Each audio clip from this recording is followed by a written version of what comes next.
এই চক্রান্ত হচ্ছে বাংলাদেশকে আবার অস্থিতিশীল করা, বাংলাদেশকে আবার বিপদে নিমজ্জিত করবার জন্য। এবং বাংলাদেশের যে প্রতিষ্ঠানগুলো রয়েছে, যে প্রতিষ্ঠানগুলো এখনো বাংলাদেশের স্বাধীনতা সার্বভৌমত্বের ক্ষেত্রে, তার রক্ষার ক্ষেত্রে অত্যন্ত গুরুত্বপূর্ণ প্রয়োজনীয়, তাদেরকেও বিতর্কিত করে ফেলা হচ্ছে। বিশেষ করে সেনাবাহিনীকে বিতর্কিত করা হচ্ছে।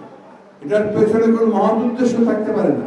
এটার পিছনে উদ্দেশ্য একটাই, ঠিক অতীতে ফ্যাসিস্ট সরকার আমলে যেভাবে বাংলাদেশের স্বাধীন সার্বভৌমত্বকে বিপন্ন করা হয়েছে, আজকে আবার বাংলাদেশের স্বাধীন সার্বভৌমত্ব যেন বিপন্ন হয়, আমরা যেন আবার অরক্ষিত হয়ে পড়ি। আমাদের সেই দেশপ্রেমিক সেনাবাহিনী, যারা দেশের প্রতিটি গুরুত্বপূর্ণ মুহূর্তে জাতির পাশে এসে দাঁড়িয়েছে, তাদেরকে আজকে আবার বিতর্কিত করার একটা হীন প্রচেষ্টা শুরু হয়েছে। প্রিয় সাংবাদিক বন্ধুরা, আপনারা সবসময় জাতির বিবেক হিসেবে জাতির সামনে এসে দাঁড়িয়েছেন।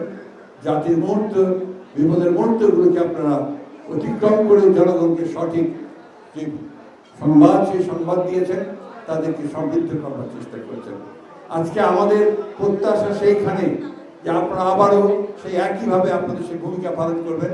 বিশেষ করে মিডিয়া সেলের কাছে আমাদের যে প্রত্যাশা, সেই প্রত্যাশা হচ্ছে যে সমস্ত রং ন্যারেটিভ বিএনপির বিরুদ্ধে এখনো প্রচারিত হচ্ছে, ডিসইনফরমেশন প্রচারিত হচ্ছে, তার বিরুদ্ধে আপনারা আপনাদের দায়িত্বগুলো পালন করবেন।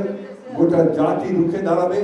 বাংলাদেশকে এই অস্থিতিশীল করার চক্রান্তের বিরুদ্ধে আমরা সবাই এক হয়ে কাজ করব, এই হচ্ছে আমাদের প্রত্যাশা।